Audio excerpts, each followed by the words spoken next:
DARE is the Distinguished Alumni and Residence Program, and today's speaker is Norton Virgien, member of the great class of '74.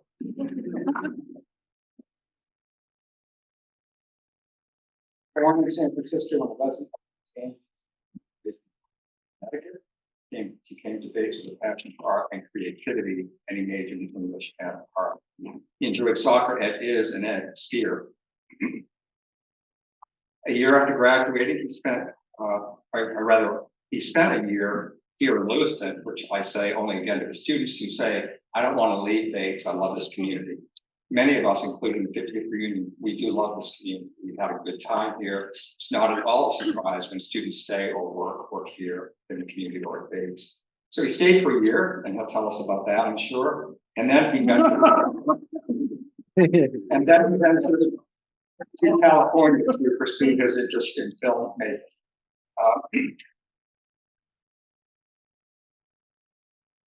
I also want to mention this for the benefit of the students here and for many in this room.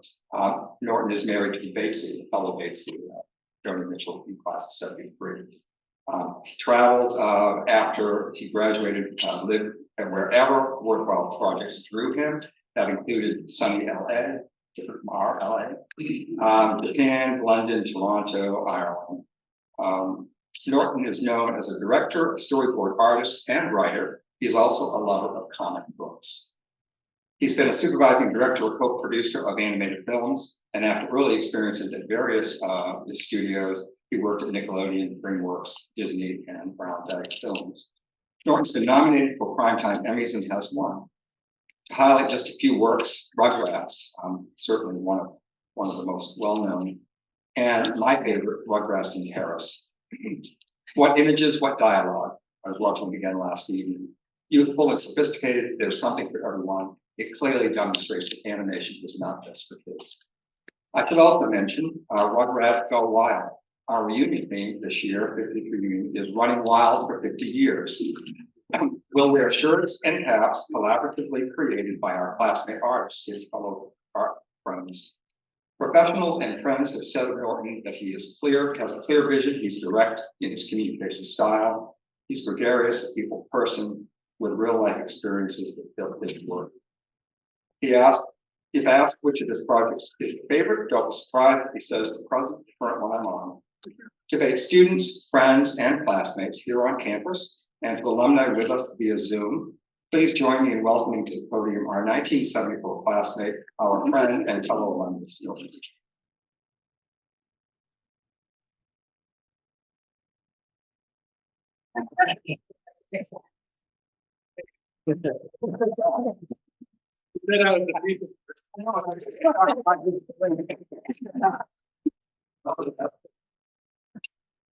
So chatting with you guys for the last, some of you like 25 minutes or something like that, has made me throw away speech. Because we're talking as human beings rather than me trying to be all fancy. And yet I'll still try to wing it in some kind of fashion. Works.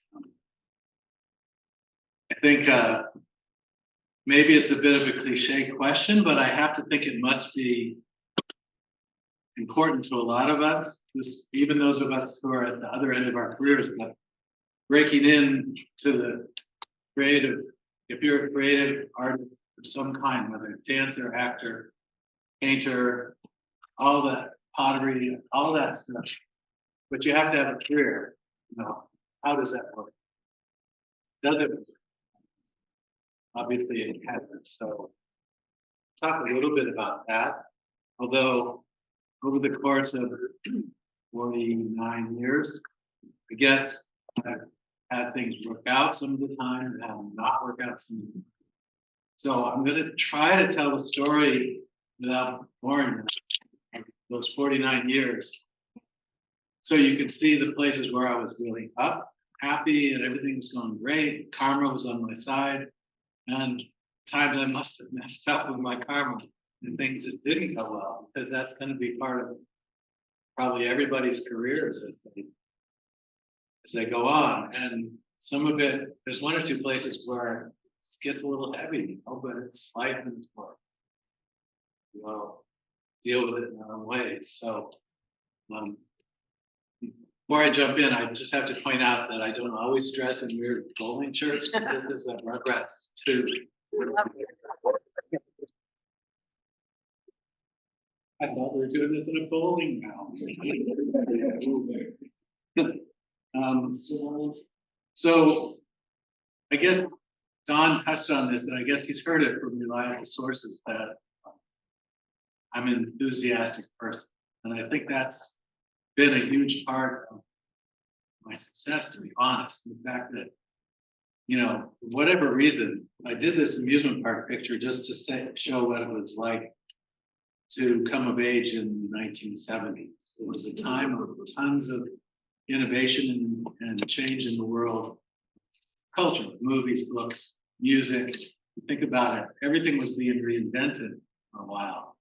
I think, although I'm past being deeply involved in it, what's going on in the culture now seems similar, you know, with the digital side, the socials and TikTok, and kids can make movies themselves, whereas before, you know, we had to take Super 8 strips and put Scotch tape on them and cut. It must be a good time for kids nowadays too to buy the world, but I can't say for sure.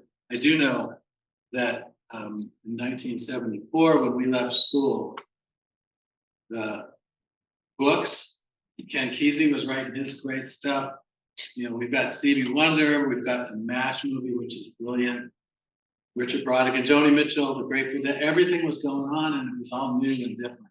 And that excited me enough to want to get out of my dorm room and out into the world and see if there was some role I could play in this kind of madness.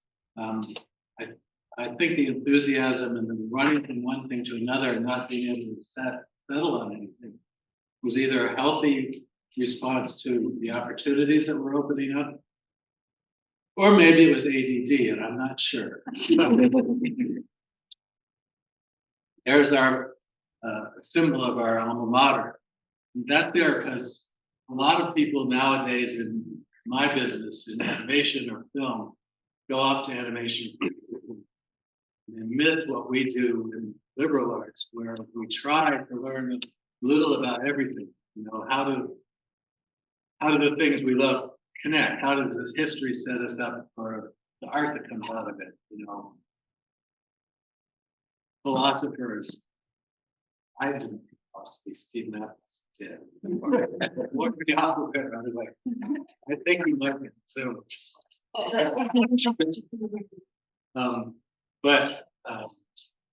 Geez, the distraction. Anyway, we all know what liberal arts is like and how you get grounded. I, for one, it's been a long time since they had cultural studies as a required course.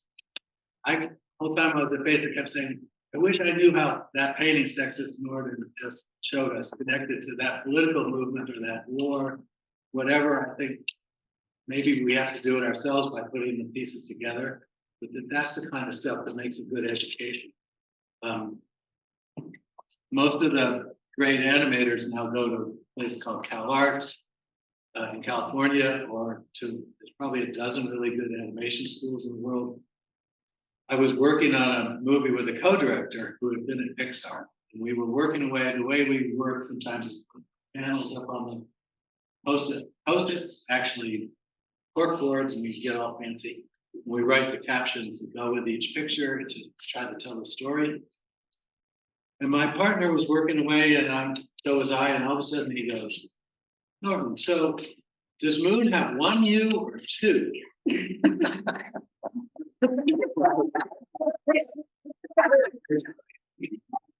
So either he was spooking me or they don't cover everything. Might have been spooking. He's a good guy. Right. So in thinking about this talk, I was telling Jody, my wife, class of 73, about it, and I said, I want to do, you know, in the talk, I want to talk about how creative people have a little bit of a struggle getting into their careers and stuff. No, that's not what it was. It was, she came into me and said, did you pay that gas bill? And I said, gas bill? oh, I'm so sorry, you know, I just have this creative brain. Wrong. It's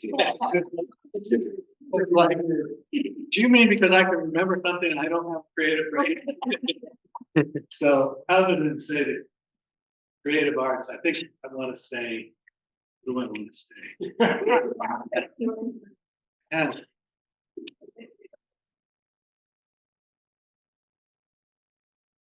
well, let's say it was something like you have the realistic approach to life, or pre-planned one, and you have a spontaneous. What's the word? Julia. So anyway, you get what I'm trying to get at. You know, you just decide things as you go. You haven't planned it. And you're going spontaneous. Yeah. Yeah. So we're working at the Speakeasy bar in Lewiston. And I'm saying this is my career, right? And we were having fun. And I didn't think twice about what came next. I figured something would come along. We're clever people. We put one foot in front of the other. And Joni again was actually moved to, she's listening too, so I don't want to say she was crying, because I don't want to say that's quite right, but she was.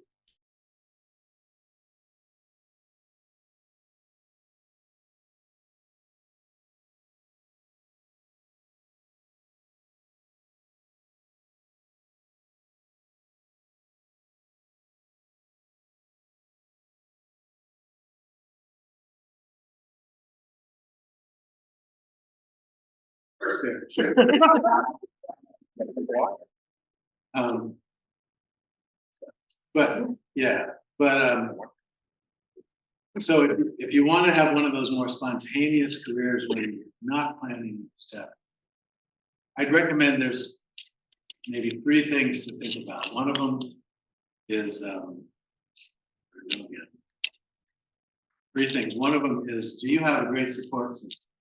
Because you go out into the world without a real plan and you're winging it, there's going to be some times where you need someone to either emotionally buck you up or slip you $50. And the second question I would say is, are you prepared to work your rear end off? Because finding your own way, you take some missteps. You don't have the support system quite as much as you want. You need to be prepared for that midnight work shift. And I did a lot of times. I know Charlie, our friend, done a bunch of times. It's just part of the rule. You're making your own rules, and you have to kind of pay the piper. The third thing is you have to have underlying talent for what you're trying to do. You want to be a potter, it's good to be good at doing pottery. I have this 2 pictures up here by Charlie Grosvenor and Carol Roslin, who are 2 of the maybe 10, 12 really talented people we had in the art department back. And they are good examples of being really good at what they do. You can see how graceful Carol's drawing is. You can see Charlie worked his tail off. He had a lot of midnight shifts doing that Lawrence and Arabia thing, I'm sure. Meanwhile, this is me. This is me. Could have taken an axe, made this beautiful piece of art, you know. It's not my gift to be graceful, delicate, sensitive artist. And by choosing to go past that barrier, to try to work as a visual artist, I was doing myself to even more late nights, more crumpled up paper, more hair falling out, or turning gray. So I decided this would be, instead of spending time in the art studio, this would be where I go. Does anyone remember this place? It was in downtown Lewiston, Victor News. I wondered how many English majors were here, because that was the place to get those cliff notes. But it also was a place that had a comic book. For whatever reason, as Don said, I did love those comic books. part of what I loved, and in all the things I'm going to point out as having been inspiration, it's the growth that was happening during that time period. If you look at the yellow one on my left, it's cool, but it's very simplistic and static and telling you the story in a withdrawn kind of way. 2 or 3 years later, they were doing, at Marvel Comics, they were doing something like the Spider-Man close-up, where you actually feel like you're part of it. Yeah, or you're in this dynamic situation and feel the anguish.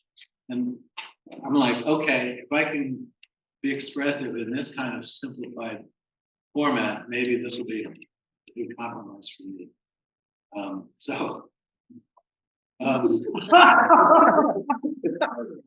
Remember that? So God knows the face mirror. Mirrors the yearbook. They had a whole section. No. What's that? Is that in the note? No, it's not here. No, this was just a weekly. I tried about 4 or 5 comic strips based on Light Around Pop. And there's some good things I could point out about this, but it's very crude. And that was my point, I guess, that as Richard Dreyfuss is going to come in and explain, not all of us have the same, skill set. And I went to a talk by him, and he got a question, and the question is, can you make it in Hollywood? If you dream big, work hard, have a little luck, this is him talking, you'll make it. Not necessarily in the way you envision, but in a way that will be satisfying. He said that, and that made me feel very relieved, because I was a little worried about my future. And I apologize if anybody has negative feelings about Richard Dreyfuss. It's turned into a convention. But this is a really good quote, and I've said this to a lot of people. They come to Hollywood wanting to be an actor, and they end up loving being a costume designer or lighter or any of the other things we do. We have to be, if you're one of those spontaneous people, be ready for that. So after I heard that, I decided to head out to California. The specially designed map tells me it was only 46 hours, which I thought it was much more than that. And the reason was, I think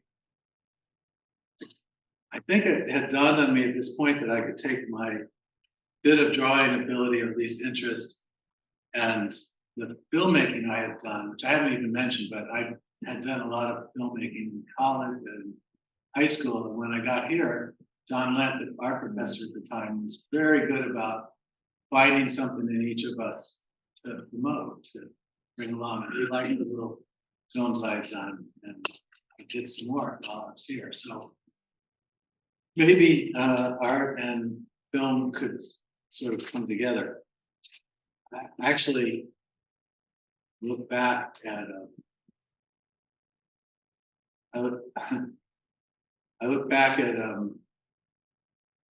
actually the joke I was going to tell that I forgot. This whole thing about spontaneous people, or people who like to plan. Portland actually wrote this in the yearbook that's coming out soon. It's out. And that's this. Correct me if I mess it up. So of course, there's one morning I woke up and I looked around the little tiny house in Maine. We've been living, and I saw Norton and Jim and Steve and Dave Nelson and a guy called Boomer on the couch. And I said to myself, I better get some higher education.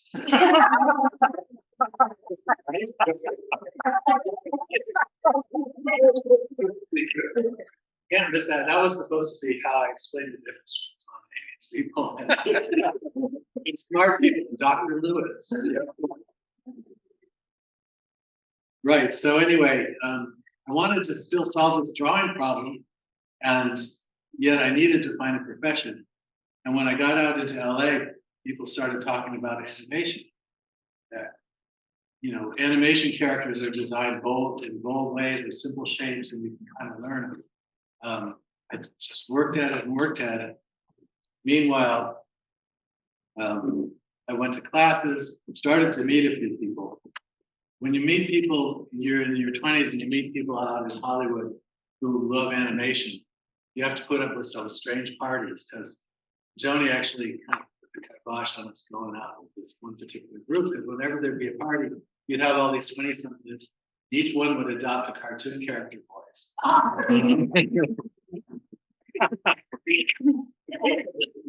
It was weird parties.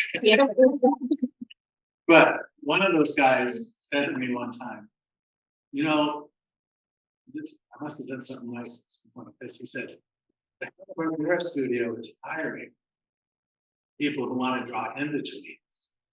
And I was out the door. In-betweens are, you probably mostly know, I won't spend a lot of time on this stuff, but it takes 12 drawings a second for any kind of movement to show in animation. That's a lot of drawings, and you have a few great artists and you have some beginners, and the great artists draw half of them or less. And we come in betweeners and draw the ones that just make the action smooth.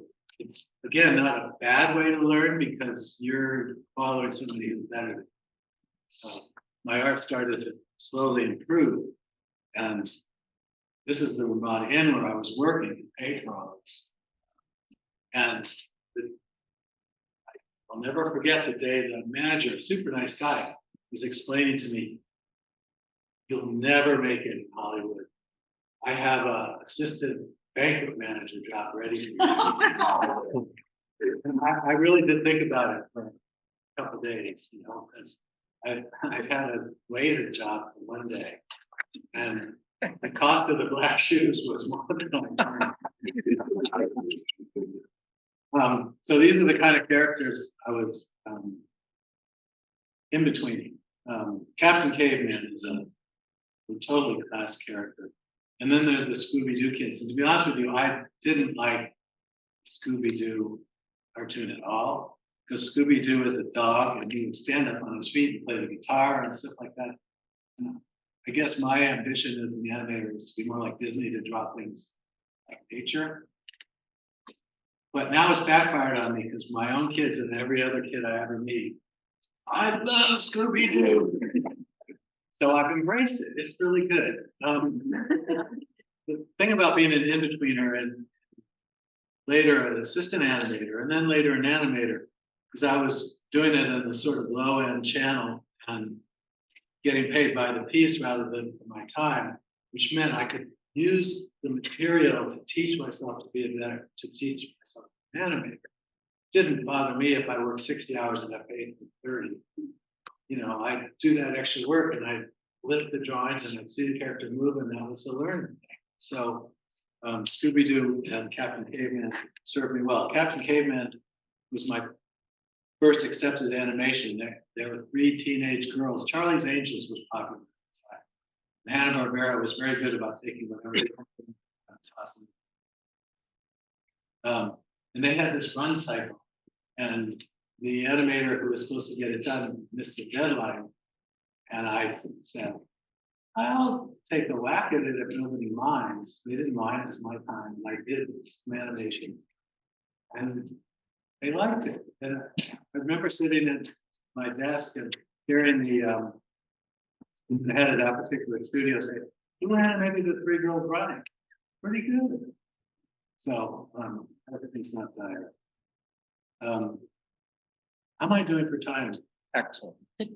Good. I really wanted to get to be an animation person, but I wouldn't talk in voices, so I had to study everything I could about the Disney studio. This is drawing from the original poster they did for the first black and white cartoon to have sound to it. What impressed me about Disney and this stuff I'm going to show you is this guy never settled for okay. Everything that came along, he'd say, how can we make this one notch better, push it. With this show, Steamboat Willie, all the cartoons to that point had been black and white, and they'd all been silent. And he said, "Oh, silent."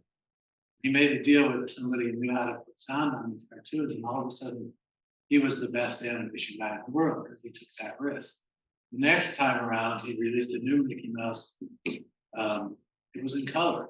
Oh, you can do color. Sure, why not? Right? So over time, this kind of attitude of always doing things a little better than ever been done. That's why Disney dominates the entertainment world now. Every film you put out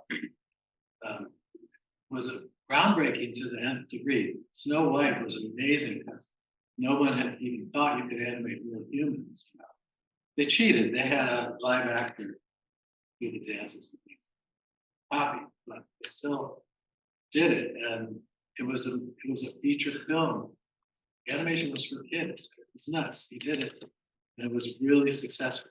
So he was able to pay for craziness and continue that.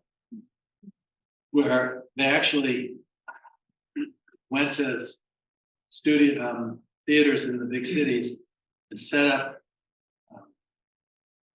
speaker systems in different parts of the room so they could do something presaging stereo or quadrophenia or whatever. And they had silhouettes of a conductor. They were trying to give you the feeling you were at a very exclusive symphony and you're hearing all these songs while watching Mickey Mouse Cavorn and all that stuff. This one, though, didn't make money. And most people would say you're never going to see that again. But he went on to make Pinocchio next, which not only is a beautiful film, but also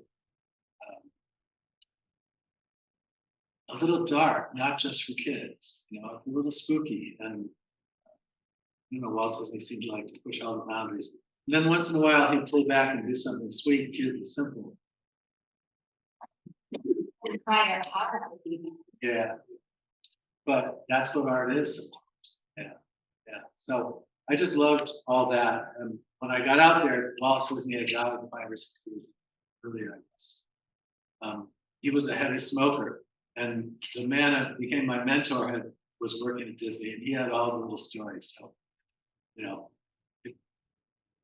if they heard coughing coming down the hall, man is in the forest. They knew Walt was coming down.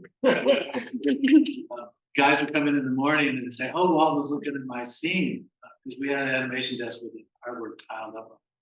How do you know? There's ashes on the paper.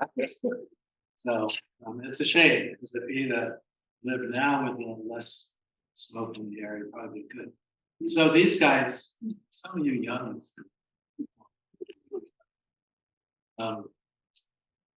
they're another example. I just have been so inspired by, or was at the time, with how, they made a couple of catchy, cute, simple songs, and their first album became big stars.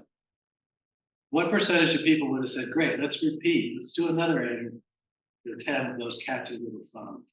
We'd do that for 10 years or something and retire with tons of money." But instead, they'd come in every time out and they'd add something. It would be Rubber Soul with folk music. It would be Revolver with the psychedelic stuff. Every one was better or at least more interesting than before. And these were the kind of things I was so far unsuccessfully trying to emulate, although we probably all try it. Beatles had a bigger impact on animation, general film. This is still from a TV show that was made in the early 60s. I don't know if any of us watched it, but yeah, I was going to say it was unsophisticated, but I will say only really smart people. But it was okay, but it was not part of the main Beatle thing. But the producer who had wisely gotten the rights to do a Beatle TV series, Beatle movies and a TV series, also had one more option left to do a feature film with animation. And his boss said, "Take that Beatle stuff you've been designing, make a long story. We can have, it'll only cost us $500,000 and we'll make tons." The animators who got that assignment, some British guys, I think the lead guy is called George Tunney, said, "No, this is a great opportunity. People are going to come to this movie. Why don't we do something special? So they spent a lot of time in pubs, I understand, but the Beatles had very little to do with it. But you all knew about Yellowstone Marine, I know. But look at the characters. They're so sophisticated and unusual and weird that adults, or at least older teenagers, went to see this movie. That kind of helped to form the psychedelic world that we were all moving towards at the time. And for animators, it said, nice loud statement that animation is not just for kids, because all the Beatle fans went to see this movie. And it also, because the characters were so stylized, you could animate them in quirkier ways. And you don't have to be realistic. You don't have to hire Snow White's model to dance to pick it up because they don't look normal. A lot of stuff started happening around this in a similar way around that time. These are stills that are cool looking, but they also show a lot quicker for an animator to do because they're so simplified. And it helped keep Disney alive because, not Walt, but the company, because with Walt gone, I'm sorry. with Walt gone, the studio almost stopped doing animation. Came very close to it. And they really went stagnant for a while. So those Hanna-Barbera shows I was showing you, Charlie, they were really good actually, because they also found good designs and learned that secret that you can work quicker and cheaper with a really good design. You don't have to be go over it with a fine-tooth comb. So, and then this is the guy, the Disney guy that I mentioned who knew all of Walt's stories. His name was Fred Helmick, and he had left Disney and was working freelance out in the world, and got too busy. And I happened to be hanging around, and I had rented a space in the same studio full of freelance artists. And he needed help sometimes, and so I would pick up my pencil and draw this in, and he'd correct me a lot. He said, "No, the head's too small," or whatever. And I started to understand when people talk about having a mentor, what it was. I think we developed a real bond, and once I met him, I started to see that other side of my own talents that I hadn't credited. I was so down on myself. Great draftsman. With Fred's help and another fellow, we formed a little consortium, if not quite a company. And this is a character Fred designed for me, for my dad's real estate. Actually, this is the old side of me. Looks like Geppetto, but so I'm a Nepo baby. That's the right term. Because I got this boost from my dad. He said, money for me to make my first little film in Hollywood. Not a lot, it was cheap, but we did a beautiful job. Then we also took that commercial I had done and some samples from Fred and another guy, and we made a bid for a CBS TV half-hour special. Very lot of chutzpah. We got to do it, and it was really cool. This is the ornateness of it comes from an artist named Alan Aldrich, who we also put together. It was a 60s psychedelic mainstay. But Fred designed the characters. I did some animation of the leprechaun. I cannot show it in Ireland because they don't think we do the leprechauns right. And this was kind of like the coolest thing. Again, because of Fred's reputation as doing Disney style really well, we got to work with Lily Tomlin and Jane Fonda and that crew on movie 95. And I remember the day Dolly Parton came in with her little tape player and said, "You guys want to hear the song I'm contributing?" 9 to 5. I mean, talk about how to sell their tickets. That's great. So I started to think of our little grouping as a studio, and I love this artwork from Arthur Rackman. It's classic storytelling from Wagner Ring. but also super ambitious for a 28-year-old or something to think he could pull off. But I hired an artist who was really great and insane, and he gave me for $500. He gave me 6 panels like this, only each one about 5 times bigger than this. And I didn't get to. No one would listen to me about it. You know, it's like crazy creating cycle, and probably a dumb idea, but that's what we were. Then we were paying the rent with cereal commercials and things like that. And then along came the chipmunks. So don't stop me during this next little piece.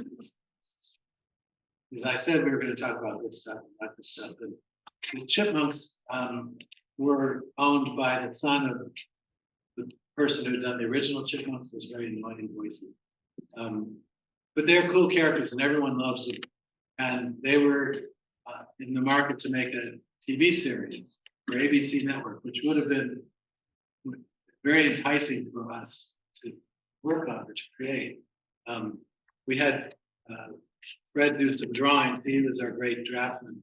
And we showed them to the owners of the copyright of the Bagdasarians. They loved what that is. So we had a meeting with the head of the network, and we pitched the talent that we had in the room, plus we can get more people in, we can make a real studio out of this. We don't have to send the work to Korea or Japan, we can do it here. And I guarantee you we'll have the best looking TV series ever. The network is just adamant, no. They were like, what are you going to do if you have cost overruns? Well, you know, what this, what that. And I kept saying, look, we have great artists we're able to work with, we'll put a great team together, we're really going to care, which is going to make a big difference. Will you stop talking to me about quality, she says. No.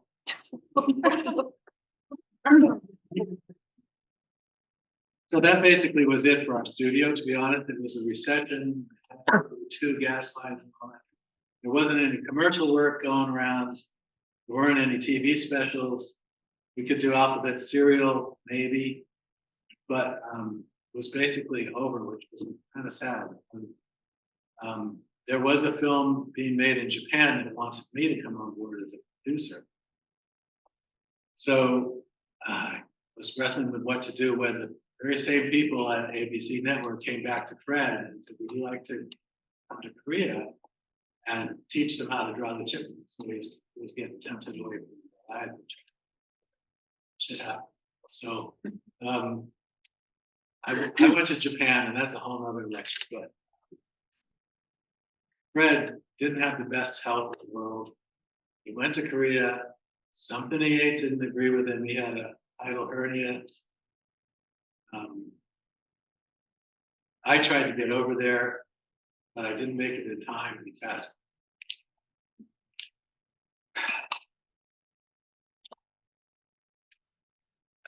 Someone say, because I can't remember how much I love that lady at ABC for telling me to shut up. Small lady, you know, because he'd still be with us. It's too much of a downer to end on. So I think, oh, I know. That's sad, isn't it? I forgot to mention that Fred was a really well-known food. Julia's making me cry. Oh. You have who next to Fred's picture? Yeah, We got it. Yeah, I know. Okay. So anyway, I went to Japan, and I was the gaijin for sure. These pictures.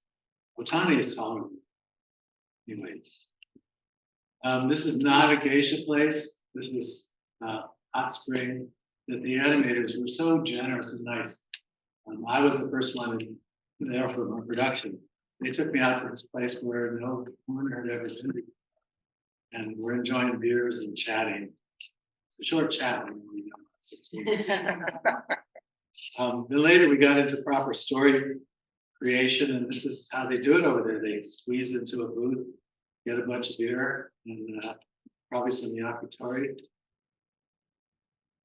Not every wonderful project comes to fruition. It was 3 years of working on this thing. We had Ray Bradbury, the writer.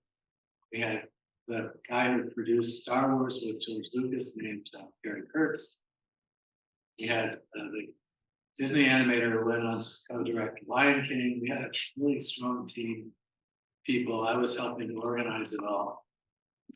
And part of what I wanted to say with this section is, remember that Richard Dreyfuss quote, where if you're not making it as a, well, maybe you're a good producer. Here I was, I think I was a good producer by this time. Real quick, while that was going on, The Simpsons was being created.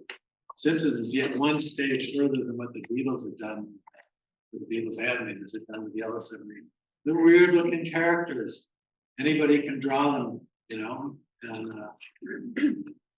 and then we got a chance to take that same epic and some of the same artists and create Rugrats. Rugrats are weird looking, so the animation can be funky, or you can write a really sweet story. And all the older, cynical members of your audience are distracted by weird characters and don't notice it's not the sentimental story. Rugrats was way fun. We had great writers. It was also weird in every aspect. We were trying to do something we would call a baby's point of view. So what's it like to be a baby? In this case, the warped perspective of the toilet seat being so big was what we were saying. And I wish I had the whole pilot here for you because it's hilarious. Tommy's trying to climb a plunger. We tried everything. This is one way to make a character talk with the camera in the mouth. You wouldn't do it very often, but if somebody has a toothache or something, it's kind of a cool shot to do. Meanwhile, comic books again. And I chose these two because they both show different versions of those weird perspectives I was just showing you with Rugrats. Spider-Man on the left there is huge in the foreground, and the bad guys are really little, but the way it's set up, you notice them both about equally. And the next one over, obviously there's a bad woman lurking, and this gives a sense of mystery. The low angle shows you the trash and the daily news and all that stuff. So I got the idea that I wanted to draw storyboards with the same weird perspective that we were seeing right there. So this is a baseball story. It starts with the stadium view. Then we cut and we see the equivalent of a Goodyear blimp sailing along. First of all, you're supposed to draw in neat little boxes. I didn't. So the camera is going to come around and sweep across the baseball diamond. And then you'll start to see the players, and then you'll end up on chicken. No, that's chicken. And then this is the next panel over. Again, you see the dad to start, and you pan the camera across to see his grandpa. And then you look way down, and what I managed to capture with this, I think, is the baby is so tiny. And I appreciated what Don said about us getting one nomination for Primetime Emmy, but we did also get two Emmys for Anytime. To celebrate that, and I must say it's better than Hotel Hollywood. Somehow along the way, I started to get it. So maybe that's a good place to pause, and if there are any questions. Who the band was at the Hollywood now? Sonny and the Black Ravens. And gone. I don't know if anyone knows, Hotel Holly was a seating place that was a precursor to we don't go to that, but it's gone. Huh? I said, don't tell them that.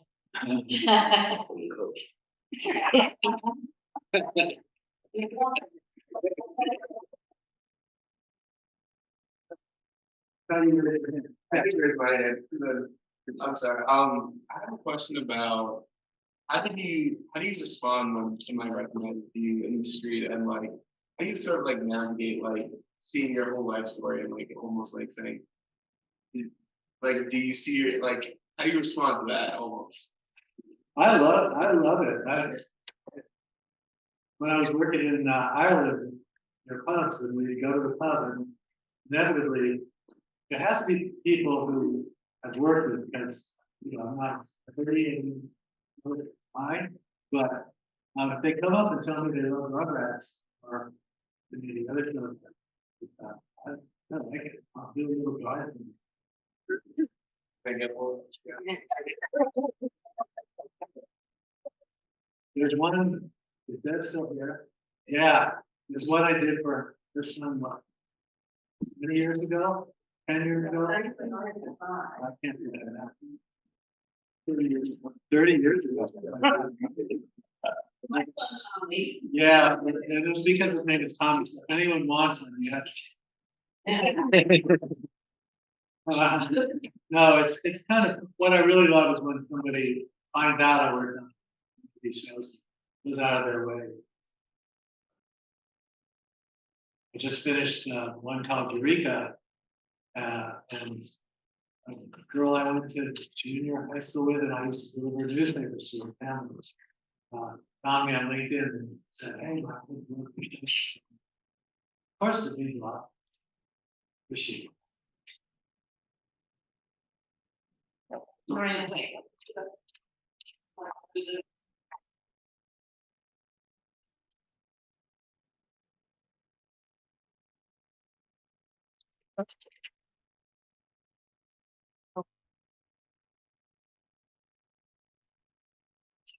It's just reading. That's the button. Oh, yeah. I just have a question. So, like, throughout your presentation, you have talked about like how the art is like, improving and like how in every, in every like single year, we're like, we're finding a new way of animation, of like, styling. So right now, like, the 3D art is like really like, making like a huge impact and like, in the new animation style. But like, what do you think is like gonna be like, the step after 3D? Like, what do you think is going to be coming after this, especially also with the AI? Yeah, I've been in that skeptic group for AI. It was bad enough when we stopped drawing the characters and turning around with computer images. And yet there's a lot of positive that came out of that as far as being able to direct with more precision than we could before. Explaining before, but if you have an artist with pencil make 200 drawings it takes to make Chucky running away. It's tough. Anyway, and we saw it in this beautiful drawings with the face of it. We had to send the artist back. Another week or two's work drawing it and then just drawing. With a computer, 30 seconds. So that you can't argue that. AI though, we still want the artist's hand. I know the artists probably have created this standing. I don't know.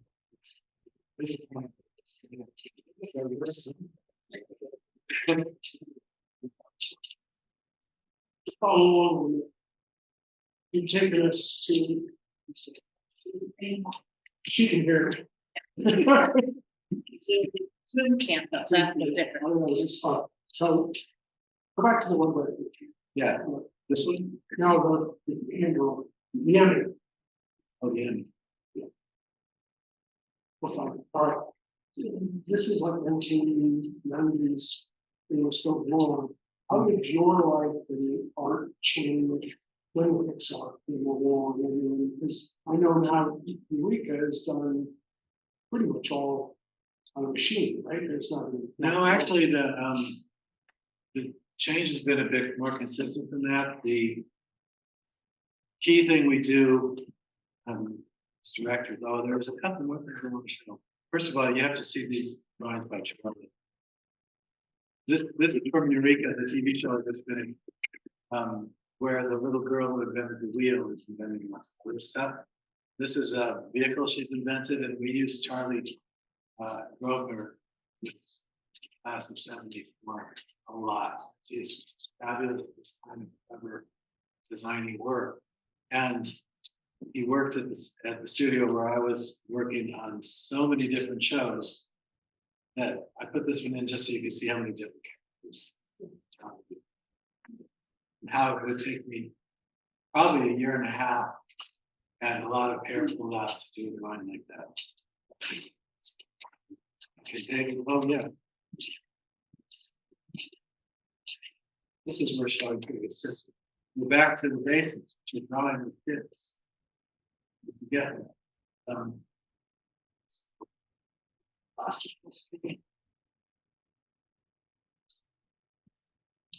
I have time for one quick story.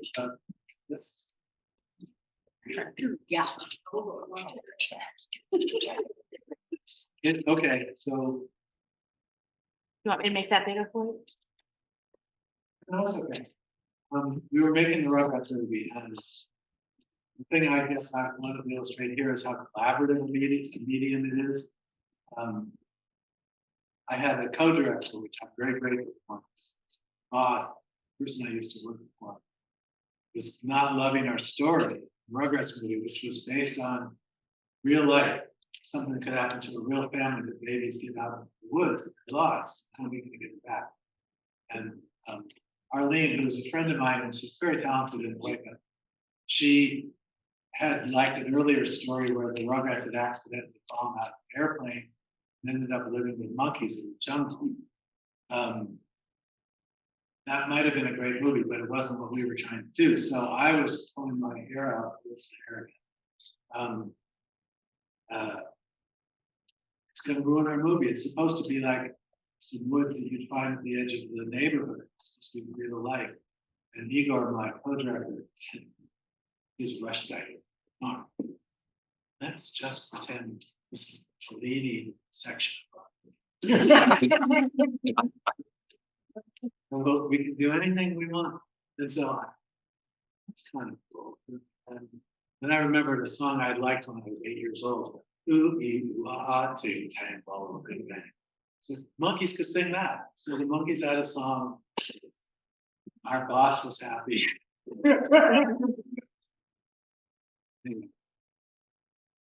Oh yeah, well, I'm not really into metrics, but it was the first time non-Disney distributed movie made $100. And that made a lot. And I promise you, I would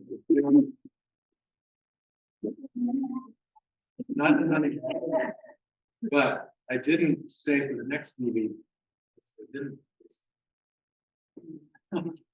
Anyway, that's it.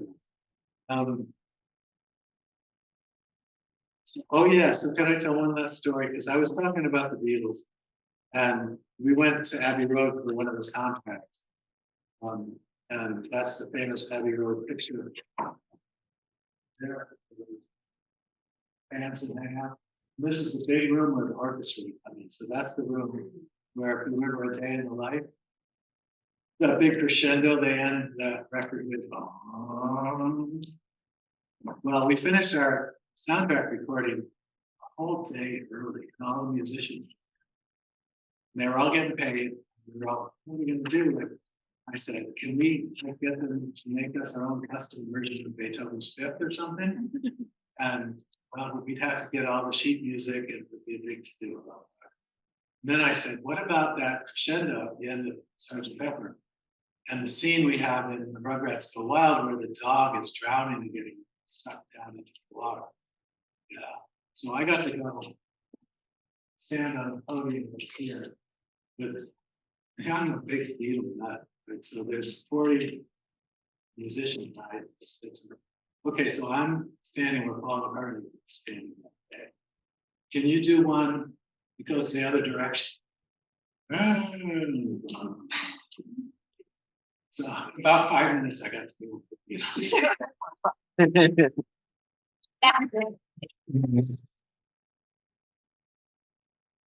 One question from the One quick question.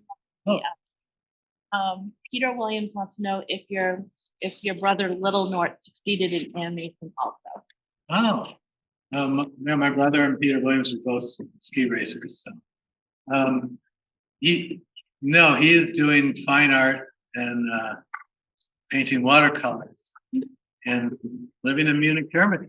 Cool, thank you. Thanks, guys. Right.